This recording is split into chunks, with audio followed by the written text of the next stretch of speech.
2020년 새해가 밝았습니다. 헬로 이스토크는 올해 경자년에도 늘 도민의 곁에서 지역의 현안을 객관적인 시선으로 심층 분석하도록 노력하겠습니다. 2020년 첫 헬로 이스토크 시작합니다.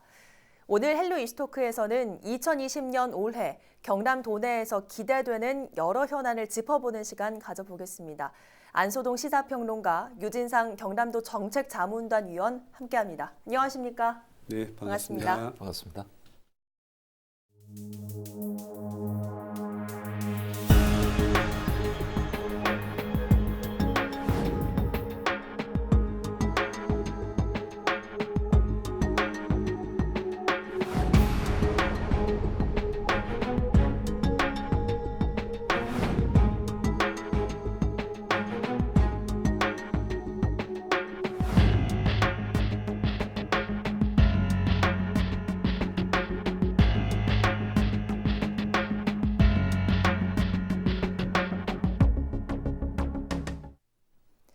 네, 첫 이슈는 코앞으로 다가온 총선과 경남의 정치판 추이입니다.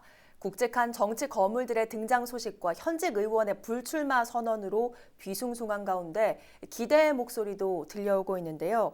자, 조금 이르긴 합니다만 이번 총선의 과정과 결과 어떻게 예측을 좀 하십니까? 네, 총선이 이제 뭐 3개월 앞으로 다가왔죠.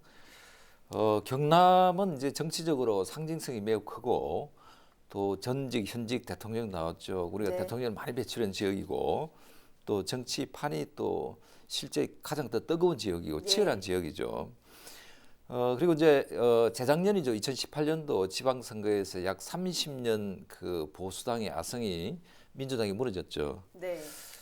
그다음에 이제 작년이죠. 4월 달에 창원 성산구 보궐선거에서 범여권 단일 후보 아마 이것도 선거 사상 아마 처음 여권 후보가 단일하는 게 처음이 아닌가 이렇게 생각이 들고요. 네.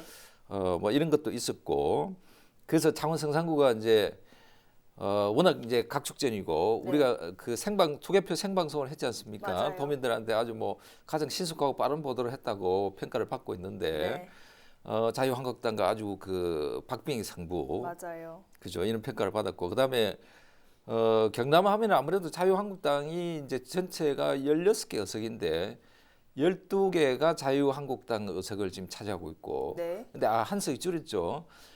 밀양의 엄영수 의원이 대법원 확정 판결에서 의원직을 상실했기 때문에 네. 현재는 자유한국당 11석 그리고 민주당이 김해에 2석, 양산에 1석이라서 민주당이 3석 그리고 네. 정의당이 1석 뭐 이런 구도를 보이고 있는데 절대적으로 자유한국당이 우세한 지역이다 예. 이렇게 볼 수가 있겠죠. 그다음에 이제 관심이 가는 게 이제 그 총선에서 대권 후보급에 상당하는 인물들이 출마를 지금 준비를 중에 있죠. 네.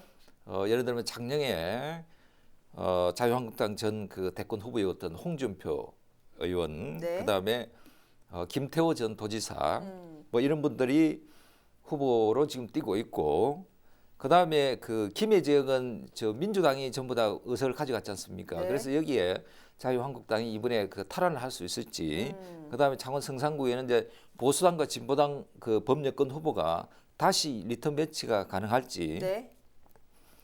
이런 게 이제 관심거리고 그다음에 최근에 이제 그 진해 지역에 현역이 의원이 불출마를 선언했지 않습니까? 여기에도 보면은 지난번 도지사 선거에서 낙선한 이달곤 전 행정안전부 장관 예. 뭐 이런 분들도 관심의 대상의 어떤 선거판에 뛰어드는 인물들이 아닌가 이렇게 볼 수가 있겠습니다. 예, 그러면 경남권 총선에 영향을 좀 줄 만한 요소를 꼽으라면 뭐가 좀 있을까요? 단연코 곧 앞으로 다가온 김경수 지사 재판이 예. 영향을 미칠 것 같고요.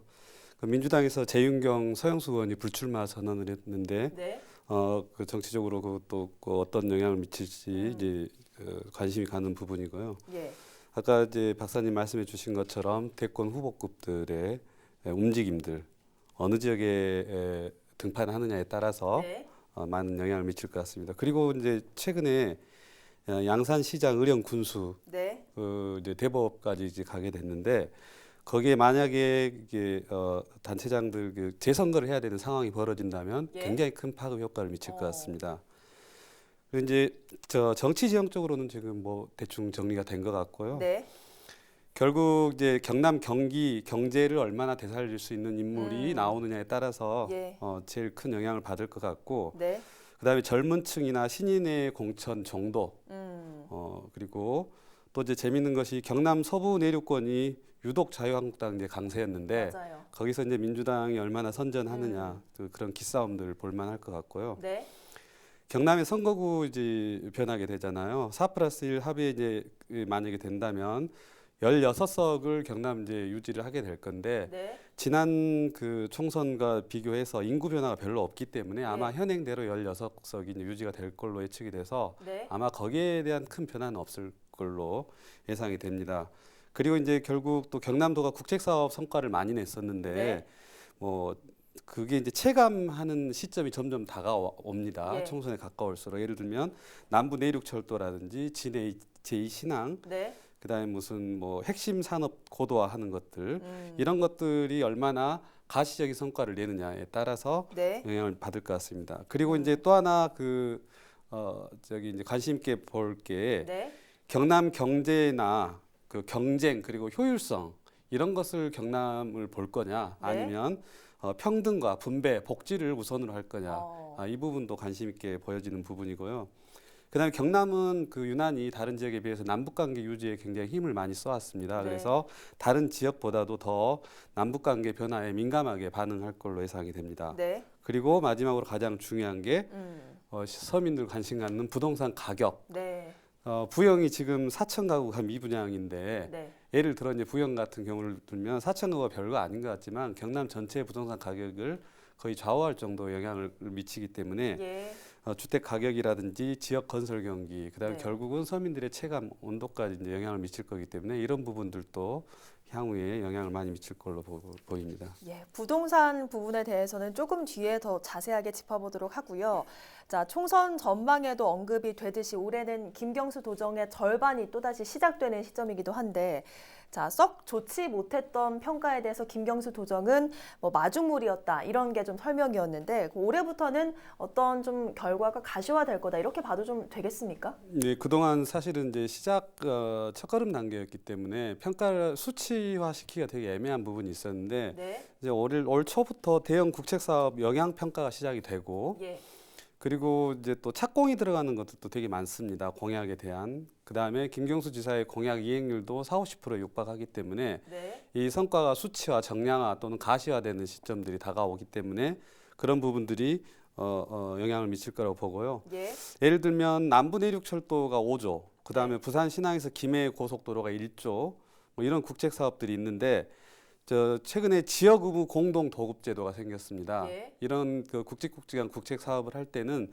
지역 건설사나 업체들이 공동으로 해야 되기 때문에 대형 건설사는 조금 뭐 싫어할 수도 있겠지만 예. 지역 경제로 봐서는 바로미터가 바로 체감할 수 있는 것들이 그렇겠네요. 눈앞에 다가왔기 때문에 그런 것들이 분명히 영향을 미칠 걸로 보고요. 네, 그다음에 도시재생 뉴딜 사업이 지난해 경상남도가 거의 전국 최고 수준의 성과를 냈었거든요. 네, 근데 그럼에도 불구하고 사람들이 이게 지금 바로 지어진 거나 현실화된 게 없기 때문에 예, 이렇게 많은 돈을 국책 사업비를 따왔다는데 네, 도대체 뭐가 된 거지? 이런 이제 의문과 그런 것들이 많았는데 올해부터는 그것들이 이제 실제 착공에 들어가는 것들이 많이 생기게 됩니다. 네. 그래서 그런 체감도도 높아질 거고요. 음, 그다음에 아까 좀 전에 국책 사업들 그 일부 설명을 했었는데 항공 ICT, 그다음 희유금속, 소재 클러스터, 스마트 산단, 네, 그다음에 스마트 농장, 심지어 스마트 양식장까지 거의 그 우리나라 대표적인 농수산물하고 제조업에 관련된 클러스터 단지들을 경남도에서 그 국책 사업으로 많이 유치를 했거든요. 예, 그런 것들이 착공이나 어떤 그 착공이 들어가게 되면 네, 확실히 그동안 깜깜이였던 과연 김경수 도정이 뭘 했느냐 했던 부분들이 예. 정량 평가가 될 것 같습니다. 거제 난대 수목원 같은 경우도 네. 조금 뭐 마지막에 그 큰 영향을 줄 것 같습니다. 예. 자, 또 하나 지난해 이슈토크에서 다룬 바 있는 두산중공업의 가스터빈 사업이 올해부터는 더 박차가 가해질 네. 거다 이런 전망이 좀 나오고 있는데 특히나 허성무 창원시장이 이낙연 전 국무총리와 만난 게 좀 좋은 작용을 했다고 네. 볼 수도 있을 것 같아요. 그러면 이런 것들이 창원과 경남 경제에 좀 좋은 신호다 이렇게 봐도 되겠습니까? 네, 뭐 그 좋은 만남이고 실제 뭐 효과로도 나타날 것이고 또 뭐 저는 뭐 한 가지 덧붙이면은 우리 시장님께서 새해에는 좀 더 많은 분들을 만나서 네. 시민들을 위해서 좀 띄워주기를 바라고요. 가스터빈은 저희들이 작년에도 방송을 했죠. 이게 이제 전국의 가스터빈 수요가 한 149기죠. 이게 네. 전부 다 외국에서 수입합니다. 이게 이제 그 수입 대체 비용이 그 두산중공에서 이제 개발을 했기 때문에 네. 10조 원 이상일 걸로 이제 그렇게 내다보고 있고, 음. 그래서 이제 이런 것들이 현실화되면은 이 고스란히 우리 창원의 경남의 경제에 다 녹아들지 않겠습니까? 허성무 시장은 이제 뭐 이해찬 총리라든지 뭐 이낙연 총리, 이해찬 민주당 대표 이런 분들을 많이 만났습니다. 네. 그리고 두산중공업이 지금까지 600억 원의 이제 가스터빈 개발 비용을 이제 국비에서 지원을 했는데 이게 이제 지금 실증 단계죠. 지난 연말에 그 서부발전 산하의 김포 열병합 발전소에 이 가스터빈을 납품을 했습니다. 네. 실증이라는 건 이제 실제 가동을 하는 거죠. 이 예. 가동을 하면서 여러 가지 또 보완을 해야 될 게 많은데 2년 동안 이제 가동을 하면서 좀 이 실제 제품의 어떤 전력 생산이 얼마나 나오는지 체크하겠죠. 네. 정부 지원이 저는 뭐 절대적으로 창원에 필요하다. 왜? 탈원전으로 인해서 창원 경제가 어렵지 않습니까? 그래서 이런 대체에 정부가 좀 적극적으로 지원을 나서야 된다. 저는 그렇게 판단합니다. 예. 아무튼 올해는 경남 경제가 좀 나아졌다는 이야기가 많이 들렸으면 좋겠는데요.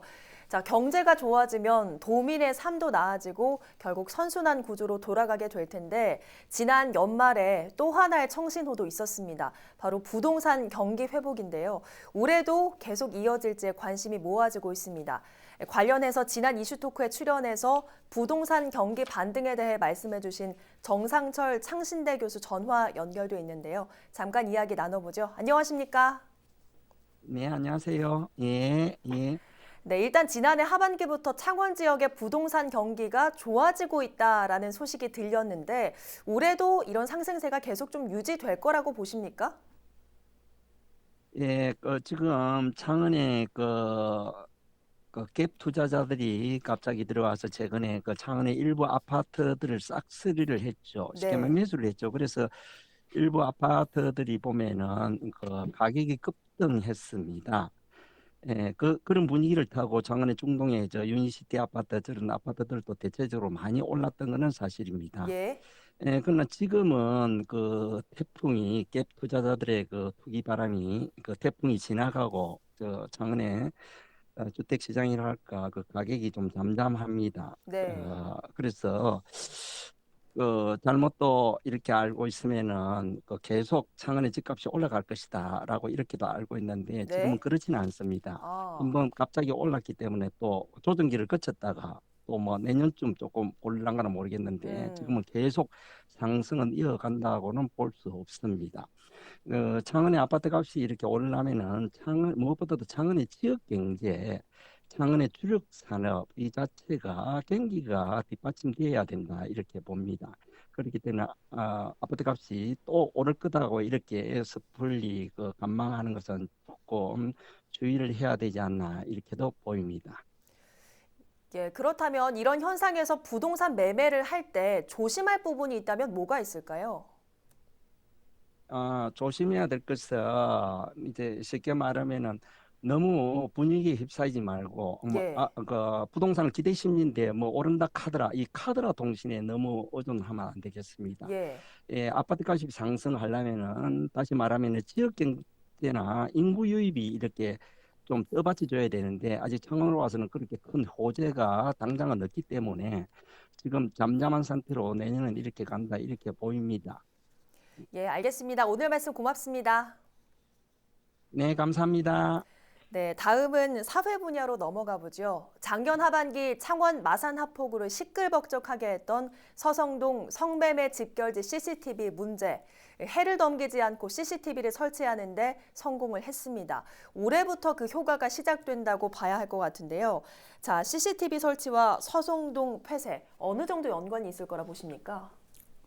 우선 전국 유일의 성매매 직결지이죠. 이제 해결이 이제 될 걸로 봅니다. 네. 일단 그 장소가 하필 또 3.15 기념탑이 있는 곳이고 김주일 열사 시체가 인양됐던 그렇죠. 곳이고 아파트 단지도 있고 학교도 있는 바로 옆이거든요. 당연히 이제 뭔가 이제 정리가 됐어야 하는데 사연이 많습니다. 그 관련 업주와 종사자들이 3번에 걸쳐서 네. CCTV 설치를 이제 방해를 했었고 작년 말에 결국 설치가 됐습니다. 예. 이 2017년도 대구에서 비슷한 상황이 연출이 됐는데요. 그 성매매지 결국 4대 CCTV 설치한 이후에 성구매자가 급감해서 자동으로 폐쇄가 됐습니다. 네. 사실 성매매를 활성화하는 가장 큰 요인이 익명성이기 때문에 뭐 CCTV 설치하는 건 강력한 방지 조치라고 되고 네. 뭐 자연스럽게 폐쇄가 될 걸로 예상이 됩니다. 이제 문제는 그 과정 중에 이렇게 불도저식으로 밀어붙이는 것보다는 예. 기존 상권에도 영향을 미치기 때문에 상권을 살리고 또 성매매 피해자가 또 이제 본의 아니게 생길 수가 있기 때문에 그 문승규 의원이 조례도 준비 중인데 그런 대책들이 이제 동시에 같이 논의가 돼야 될 것 같습니다. 전주의 경우에는 이제 햇볕 정책이라 그래가지고 네. 그 장소들을 예술촌으로 이제 프로젝트를 만들어서 재생시킨 사례가 있습니다. 예. 자, 더불어 지자체에서 해당 지역 성매매업 종사자들에게 지원을 해주기로 한 걸로 알고 있는데 이 지원이 좀 구체적이고 현실적이어야 될 것 같아요. 네, 이제 말씀하신 대로 우리나라의 성매매 직결지가 한 20여 곳이 남아 있는데 이게 이제 가장 모범적인 성매매 직결지를 이제 그 정비를 했던 사업들이 몇 개가 있는데 그 몇 개 중에 공통된 얘기가 지금 방금 앵커가 말씀하신 대로 그겁니다. 강력한 의지와 네. 그다음에 그 피해 여성들에게 구체적이고 현실적인 어떤 지원 대책, 그다음에 그 건물을 갖고 있는 건물주들의 어떤 인식을 어떻게 바꿀 것이냐 이런 문제. 그다음에 개발이 이제 민과 관이 합동으로 참여를 해서 네. 이렇게 이제 개발을 완료했던 게 아마 그 우리가 좀 참고로 살펴볼 필요가 있다고 생각합니다. 예. 자, 이번에 스포츠 분야로 넘어가 보겠습니다. 경남FC 이야기를 하지 않을 수가 없을 것 같은데요. 김종부 감독의 후임으로 설기현 감독이 선임이 됐습니다. 자, 특히나 어려운 시기에 감독직을 맡은 만큼 앞으로 해야 할 일이 정말 많을 것 같아요. 네, 뭐 저는 반가운 소식이고 월드컵 우리 4강 신화의 주역이 경남 FC의 감독으로 이제 왔다는 것에 대해서 환영을 하고 네. 매우 기쁘게 생각합니다. 그래서 이제 뭐 여기에 이제 여러 가지 과제들이 많이 있죠. 특히 경남은 이제 1부에서 2부로 강등이 됐고 팀이 굉장히 침체돼 있지 않습니까? 오면은 팀을 활력 회복을 시키는데 굉장히 큰 역할을 해야 될 것이고 네. 또 앞으로 겨울에 당장 이제 전지훈련, 네. 동계훈련을 통해서 새로운 팀으로 이제 빌드업을 시켜야 된다. 이런 과제들이 있겠죠. 예. 네. 자, 끝으로 작년보다 나은 올해 경남도를 위해서 전문가로서 한 말씀 남겨주시죠. 네, 저는 작년에 이제 가장 인상 깊었던 장면이 있는데 경남연구원장 청문회 할 때 네. 저는 그 양쪽 여야 할 것 없이 의원들이 정치적 질문을 하지 않고 정책을 질문함으로써 굉장히 유쾌한 어떤 장면을 이제 봤었거든요. 네. 인상적이었습니다. 그리고 우리 안소동 박사님 저하고 이제 성향이 좀 다름에도 불구하고 제가 네. 너무 존경하는 분이거든요. 예. 왜냐하면 우리는 정치 이야기 안 하고 정책을 주로 이야기하기 때문에 그렇습니다. 이런 모습들 좀 자주 보기를 바라고요. 그다음에 먹고 사는 문제는 너무 당연한 거기 때문에 다른 거 하나 이야기하자 그러면 사실 소시민들이 좀 행복해야 되는 기본 조건들이 경남도가 많이 부족합니다. 뭐 네. 예를 들면 최소한의 주거 환경, 의료, 문화 생태 환경을 누릴 권리 네. 이런 것들이 이제 좀 당연히 시간이 많이 걸리는 것들에 대해서 가진 분들이 좀 왜 이렇게 빨리 못 걷는다고 다그치지 말고 좀 네. 응원하는 분위기가 좀 되었으면 좋겠습니다. 예, 알겠습니다. 자, 동전의 양면이 있듯이 기대는 우려와 늘 함께 있습니다. 오늘 짚어본 경남의 올해 예측이 경남도민이 바라는 대로 모두 발전적인 방향으로 이루어지길 바랍니다. 오늘은 안소동 시사평론가, 유진상 경남도 정책자문단 위원 함께했습니다. 2020년 경자년 첫 헬로 이슈 토크 여기서 마칩니다. 시청자 여러분, 새해 복 많이 받으세요.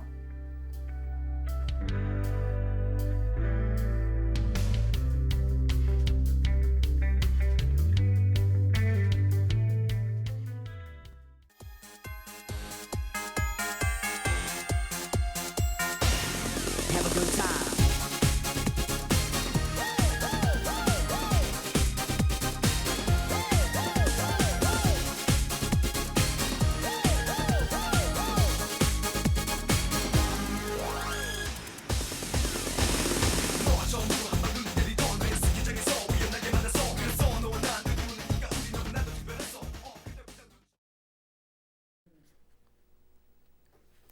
네, 돈의 이슈를 전문가와 함께 분석해보는 시간 헬로 이슈 토크입니다.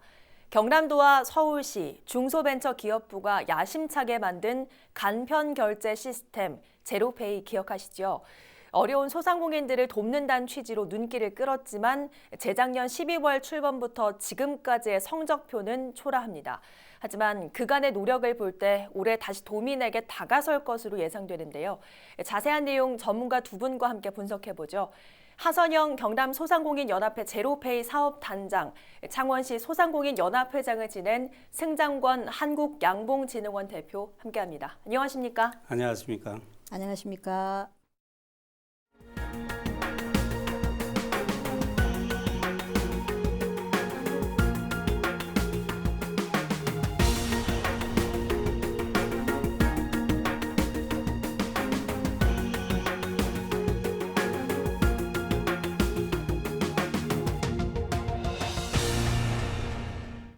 네, 하선영 단장께서는 경남소상공인연합회 제로페이 사업단장을 지금 맡고 네네. 계신 거죠. 예. 정확히 제로페이와 관련해서 어떤 일들을 하고 계신 겁니까?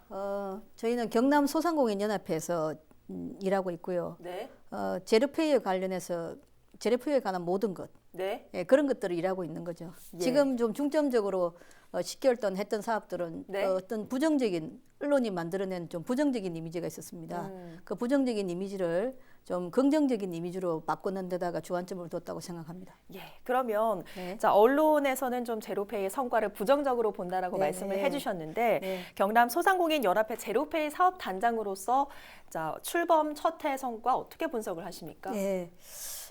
경남의 경우는 소상공인연합회에서 제로페이를 추진단을 맡고 일하고 있거든요. 아마 네. 전국에서 유일한 거예요. 예, 저희 이제 도지사님이 보면은 소상공인에 대한 관심이 굉장히 지대하고 예, 이 제로페이가 소상공인들을 위한 카드이니만큼 소상공인들이 이 제로페이를 이끌어 나가야 된다. 뭐 이런 생각으로 경제의 네. 한 축으로 보시고 예, 경남 소상공인연합회에서 이 일을 할 수 있도록 만든 거거든요. 네, 맨 처음에 이제 수수료가 3% 4%였어요. 예, 근데 제로페이가 등장하자마자 1.5%에서 2%로 떨어졌습니다. 예, 저는 제로페이의 등장만으로도 이미 그 역할을 했다고 생각하고 있고요. 네, 성과로 보자면 저희가 이제 원래 한 230개였어요. 네, 작년 3월에 시작했는데 그때 당시에 가맹점이 230개였던 가맹점이 지금은 뭐 36,000여 네, 개이거든요. 그러면 좀 160배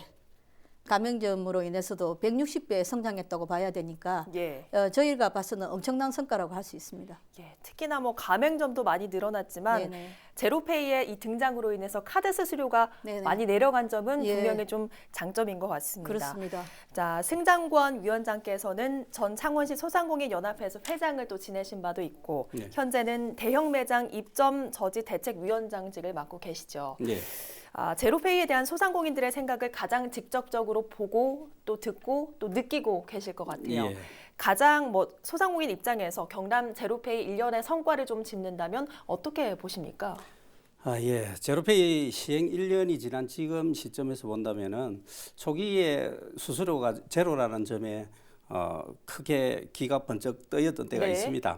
하지만 지금 여러 가지 요인이 있겠지만은 현재 시장에서의 반응은 기대에는 조금 못 미치는 그런 부분이 일부 있습니다. 네. 하지만 우리나라 신용카드 결제 시스템이 자리 잡는데 수십 년의 시간이 걸려서 오늘에 정착이 되었거든요. 네. 그래서 여러 가지 활성화시킬 뭐 방안들, 묘안들이 지금 나오고 있기 때문에 조만간에 정착이 되지 않을까 이런 생각을 합니다. 예, 뭐 귀가 번쩍 뜰 정도로 기대를 했다라고 말씀을 예. 해주셨는데 그러면 지금의 상황에 봐서는 그 기대에는 못 미친다라는 의미인 거죠? 못 미치는 부분이 일부 있습니다. 주변 소상공인들도 다들 그렇게 말씀하십니까? 어떠십니까? 예, 뭐 기대만큼 못 미친다는 이 얘기로 이해를 해주시면 좋겠습니다. 예, 그러면 자, 처음 제로페이가 들어왔을 때와 현재 시점에서 어떤 차이나 불만 이런 것들도 좀 듣고 계십니까? 어떠세요? 예, 처음 제로페이를 접했을 때는 그때 한참 이제 최저임금 문제로 예. 이 소상공인들과 정부의 마찰이 심각할 수준에까지 도달되었을 때 이 네. 제로페이 얘기가 나왔습니다. 실제 시장에서 카드 수수료 문제로 여러 가지 이제 불만이 팽배져 있는 상황에서 네. 이 최저임금까지 이제 겹치니까 소상공인 불만이 참 많을 수밖에 없었거든요. 네. 그런데 이제 제로페이라는 이 결제 시스템을 적용하는 과정에서 뭐 기존에 이제 활성화하기 위해서 여러 가지 이제 제도들이 도입하다가 보니까 활성화시키는 과정에서 실제 이제 사용하는 부분에 네. 불편을 겪는 이런 부분들 때문에 네. 조기에 정착하는데 좀 여러 가지 애로사항이 있지 않았나 그런 생각입니다. 예. 사용 부분에 대한 불편점도 좀 말씀을 해주셨고 처음 기대보다는 좀 못 미친다는 말씀도 해주셨어요.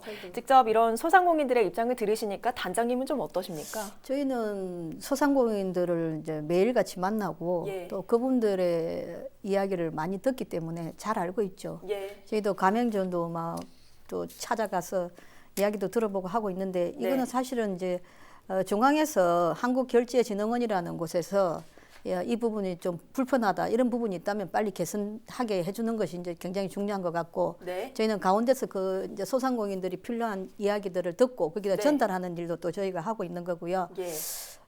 저희가 이제 야심차게 시작했고 지금 열심히 진행 중에 있다는 말씀을 좀 드리고 싶은데 네. 중요한 거는 이제 환경적으로 좀 문제가 있더라는 거죠. 예. 거기에 대해서 이야기는 계속 안 하고 왜 못하냐고 태어났는데 이제 막 태어난 애한테 왜 예. 달리기를 못하냐고 하면 어떻게 달리기 할 수 있습니까? 네. 이제 결혼해서 아기를 이제 막 낳는데 왜 걔를 대학에 좋은 대학에 못 보냐고 이야기하면은 그걸 어떻게 할 수 있습니까? 이제 예. 한 10개월밖에 안 됐거든요. 네. 근데 신용카드는 잘 아시다시피 의무수납제라는 법을 만들어서 그 신용카드를 안 쓰고 뭐 현금으로 주세요 이럴 경우에는 1년 이하의 징역과 1,000만 원 이하의 벌금 무시무시한 이런 법으로 네. 30년 넘게 이 법을 통해서 제로페이를 저 신용카드를 쓰도록 그렇게 돼 왔었습니다. 거기다가 그건 전 세계 유일하게 대한민국만 있는 법이고요. 네. 그다음 그 수수료도 마찬가지인데 다른 나라는 소비자가 수수료를 내고 있습니다. 대한민국만 소비자가 내는 것이 아니라 가맹점 보고 내라고 했고요. 네. 또 그다음에 소득공제 역시도 우리나라만 소득공제 혜택을 주지 저희는 네. 뭐 잘 알다시피 일몰제를 해서 9번이나 이 소득공제를 그대로 유지하고 있지 않습니까? 예. 근데 다른 나라는 그 신용카드 회사에 그 소득공제라는 혜택을 주는 나라가 없습니다. 그래서 이런 환경적으로 네. 사업자 등록증만 내면은 신용카드 가맹점이 당연히 내는 겁니다. 근데 그런 것 하고 제로페이 가맹점 만들어 보세요 들고 다니고 하는 것에서부터 네. 이건 어떻게 환경적으로 사실 굉장히 어려운 문제인데 다행히 예. 제로페이가 수수료가 0이라고 해서 진짜 이 제로페이에 대한 관심이 지대하시고 소상공인들이 거기에 대해서 뭔가 기대하는 마음을 가지고 있기 때문에 네. 이만큼의 성과라도 있었던 거다. 예. 저는 이렇게 좀 언론에서 긍정적으로 이걸 봐주시고 잘 될 수 있도록 옆에서 챙겨주시면 저는 소상공인들이 원하는 일이기 때문에 네. 분명히 성공할 것이다 이렇게 생각합니다. 예, 말씀을 들어보니까 앞으로 뭐 네. 아직 10개월밖에 되지 않은 그렇죠. 만큼 앞으로 예, 좀 더 예. 지켜봐야 될 것 같은데 네네네. 예. 자 그런데 한편에선 네, 제로페이는 치적 쌓기용이다. 네. 즉 관치페이란 오명을 좀 받고 있는데 이 부분에 대해서는 어떻게 생각을 하십니까? 네. 소상공인들에 대한 제도가 네. 이번처럼 필요할 수가 없겠죠. 예를 들자면 그 주변에 상가는 텅텅 비고 있고 네. 그럼에도 불구하고 임대료는 높아요. 음. 예, 그리고 또 최저시급은 매년 늘어나고 있고 5인 이하의 사업장이나 중소기업이나 시급이 똑같이 적용되고 있다. 문제가 있지 않습니까? 거기다가 또 내수 경기는 바닥입니다. 또 온라인 쇼핑은 100억을 이제 자기네들 온라인 쇼핑에서 100억을 벌 경우엔 거의 한 8.5%, 한 10%가 소상공인들이 사라집니다. 네. 그런데 작년 한 해 100조입니다. 온라인 시장이. 소상공인들이 살 수 있습니까? 정치는 저는 이렇게 생각합니다. 정치는 약자를, 사회적 약자를, 그 시대적으로 약자를 도와주는 것이 정치다. 그런데 이것을 정책으로 뭔가 소상공인들한테 필요한 일을 한다. 네. 그렇게 할 때 이것이 관치페이라고 오명을 들어야 되는 건 아니지 않습니까? 그리고 아까도 말씀드렸지만 사실 소비자의 혜택, 네. 또 법적 장치, 제로페이 아무것도 별로 없거든요. 소상공인들이 왜 한다고 했는데 그 40%의 소득공제조차도 네. 정치권에서 30%로 만들어 놔버렸어요. 예. 그런데 뭘로 가지고 그러면 대기업에 맞서서 대기업 그 신용카드에 맞서서 싸울 수 있습니까? 예. 대기업은 6조예요. 홍보비가 6조. 네. 저희는 작년에 6천만 원. 네. 어떻게 이깁니까? 이길래 이길 수 없는 그런 경기죠. 네. 거기다가 신용카드는 아까도 말씀드렸지만 법으로 30년 넘게 보호받아 왔고 지금 국민의 70%가 신용카드를 쓰고 있습니다. 저 네. 역시도 제가 제로페이가 나오기 전까지 현금을 안 가지고 다닙니다. 예. 아나운서님도 현금 가지고 다니십니까? 저는 잘 안 가지고 다닙니다. 그렇죠. 저희가 몇천 원, 몇백 원짜리도 사실은 신용카드를 쓰는 그런 나라입니다. 요즘 그렇죠. 예. 그리고 또 돈이 비싼 거는 돈이 없어서 네, 맞아요. 또 외상으로 또 신용카드로 맞죠. 또 쓸 수밖에 없습니다. 그래서 이래저래 사실 신용카드가 거의 뭐 신용카드 공화국이다 할 정도로 지금 현재 저희 상황이 그렇지 예. 않습니까? 예. 그런 상태에서 이 제로페이한테 아무런 혜택도 안 주고 음. 제로페이니 왜 빨리 성공하지 못하냐고 네. 10개월 됐는데 전국에 다 쓰지도 않아요. 예. 시작이 뭐 서울, 경남, 부산 이제 시작했고 이제 띨랑말랑 그런 상태이기 때문에 기다려 주셔야 되는 게 맞고 예. 그것이 관치페이라고 사람들이 말을 하는데 저는 사실 그게 너무 웃긴다고 생각합니다. 왜냐하면 아니 진정한 진정한 관치페이는 신용카드라고 할 수 있죠. 네. 네. 알겠습니다. 네. 어쨌든 뭐 제로페이 역시 성장통을 네. 진행 중인 것 같습니다. 자, 어쩌면 반등의 기회를 노린 순간들도 있었는데 여전히 지금 분위기를 좀 타지 못하고 그러고 있는 상황인데 소상공인 입장에서는 이런 상황의 원인을 뭐라고 좀 보십니까? 예, 뭐 단장님 열심히 지금 홍보를 하고 계시지만은 예. 이제 실제적으로는 금방도 말씀하셨다시피 대기업에 비해서 홍보가 부족한 부분이 있거든요. 예. 여러 언론 매체나 뭐 발로 직접 뛰면서 홍보하고 있지만은 네. 정작 당사자들은 제로페이를 시행하면은 어떤 이익이 있는지를 잘 알지를 못합니다. 지금 그렇죠. 소비자들은 뭐 이렇게 소득공제 30%가 있는 부분도 제대로 체감하지도 못하고 네. 막상 또 업을 하고 있는 소상공인들은 네. 이걸 했을 때 수수료가 제로라고는 얘기를 하지만은 소상공인들이 대부분 1인 사업자가 많습니다. 예. 그러다 보니까 제로페이 활성화 교육 프로그램이나 여러 가지 이제 홍보를 하기 위해서 단장님이 열심히 홍보를 하고 있지만은 네. 그 홍보 프로그램에 들어가서 어떤 혜택이 있고 또 어떻게 이걸 대처를 해야 되는지를 공부를 해야 되는데 예. 1인 사업자들이 되다 보니까 가게를 문을 닫고 가서 교육받을 수 있는 여건이 사실 좀 그렇겠네요. 힘듭니다. 네. 그러다 보니까 자연스럽게 활성화되는데 더딘 이 어떤 역할을 지금 하고 있는 거죠. 예. 거기에다가 뭐 이걸 활성화하기 위해서는 어떤 전통 시장이나 안 그러면 이 기존에 있는 상점가를 지금 단장님 말씀대로 일일이 방문해가지고 그들한테 이런 설명을 하고 또 설득을 해야만 이 가입을 한다고요. 예. 예를 들어서 가맹점이 되었을 때 이익에 대해서 잘 알지를 못하니까 결국은 네. 설명하고 설득하고 해야만 그들을 위해서 하는 정책이지만은 실제적으로 이게 자리 잡는데 애로사항이 많다. 예. 그런 말씀. 저도 한 소비자로서 이 소득공제 30%라는 게 사실 좀 체감하기가 좀 어렵거든요. 예.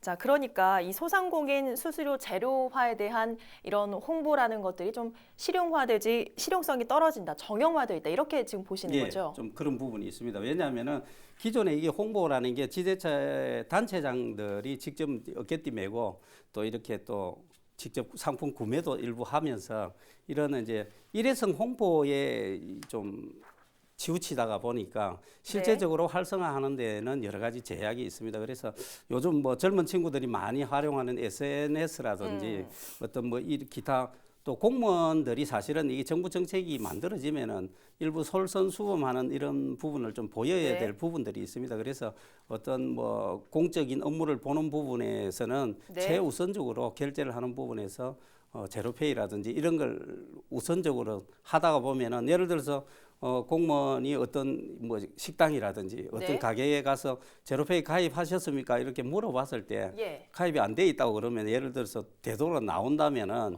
그 소상공인 입장에서는 당장 제로페이 가입하겠죠. 어떤 네. 그런 부분에 공무원들의 약간의 솔선수범이 있으면 좋겠다 그런 바람입니다. 예. 자, 홍보나 공무원들의 솔선수범 부분에 대해서 말씀을 해주셨는데 네, 어쨌든 뭐 지금 10개월 동안 시행을 하는 과정에서 여러 문제점들이 발견됐고 정착이 되는 과정에도 많은 잡음도 좀 있었습니다. 예. 그럼에도 불구하고 제로페이를 지켜야 하는 이유에 대해서는 뭐라고 좀 생각하십니까? 시대적인 이건 뭐 원하고 원치 않고의 차원이 아니고요. 네. 시대가 가는 대로 따라가는 형태입니다. 예. 지금 온라인 시장이 많이 급성장했고 네. 뭐 각종 은행이나 또 카드 회사 역시도 다 페이 세상으로 진입돼 있거든요. 시장에. 예, 페이 시장에 다 들어와 있습니다. 그렇다는 것은 무슨 말일까요? 분명히 이런 페이 시장이 지금 어쩔 수 없는 시대적인 상황이다. 네. 이렇게 보는 것이고요. 중국에 저희 동네 이제 가맹점 그 슈퍼가 편의점이 하나 있습니다. 그런데 네. 그 동네 편의점 제가 이제 살고 있는 것이 장년대 동네 편의점에도 위챗페이나 알리페이가 네. 편의점에 다 있습니다. 음. 중국의 페이 시장이 벌써 훅 들어와 있습니다. 음. 근데 저희는 신용카드로 인해서 어쩌면 페이 시장 여기가 늦게 지금 들어오는 거죠. 전 세계의 핀테크 시장 중에 도시 중에 우리가 그 뭐 중국, 뭐 미국 이런 데보다도 20권 안에도 들어가 있지 못하는 그런 상황. 그런 네. 상황이 현재 상황이거든요. 예. 저 개인적으로 오히려 이 시장이 좀 늦은 감이 있고요. 네.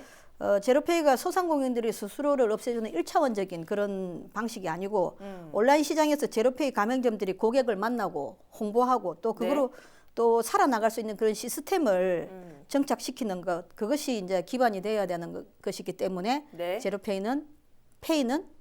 제로페이는 꼭 필요하다고 생각합니다. 예. 그러면 승장권 위원장께서도 소상공인 입장에서 이 제로페이 필요성에 대해서 공감을 하십니까? 어떠십니까? 네, 물론 뭐 세상이 변해가는 부분에 적응을 못하면 도태되는 게 뭐 기정사실이니까 네. 필요합니다.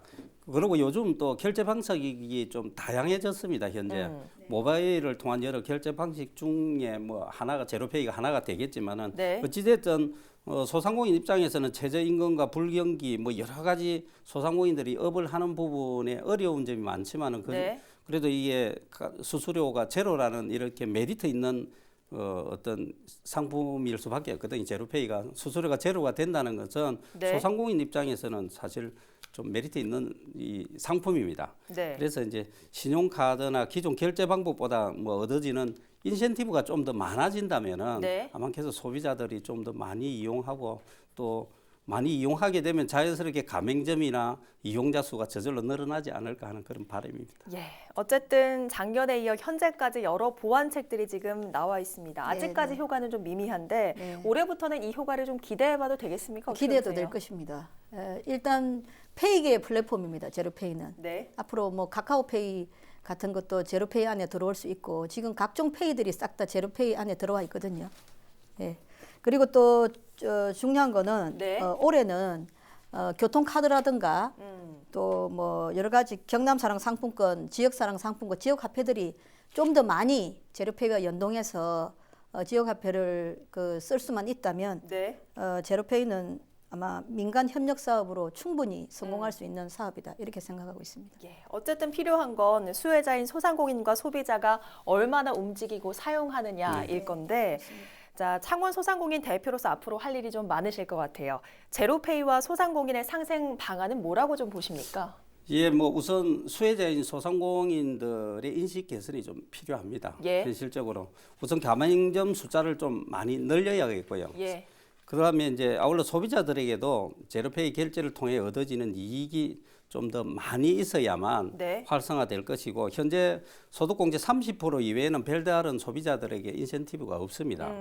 그래서 소비자들이 호응도를 높이려면은 소득공제 확대 및 기존의 온누리 상품권이라든지 또 뭐 지역화폐 여러 네. 가지 있지 않습니까? 이런 것들을 나누어져 있는 이런 부분들을 하나로 통합함으로써 기존의 온라인 온누리 상품권이라든지 이런 부분에 지원하고 있는 5%에서 10% 정도 되는 할인율들을 모바일에 적용을 시킨다면은 젊은 친구들이 대부분이 이제 상품권을 구매해서 종이 이 지류 상품권을 그렇게 선호하지를 않습니다. 네. 대부분이 모바일을 통해서 결제하기를 원하니까 대부분의 어떤 이런 지역 상품권들을 예, 모바일을 통해서 결제를 한다면은 활성화되는데 좀 더 도움이 되지 않을까 합니다. 네, 알겠습니다.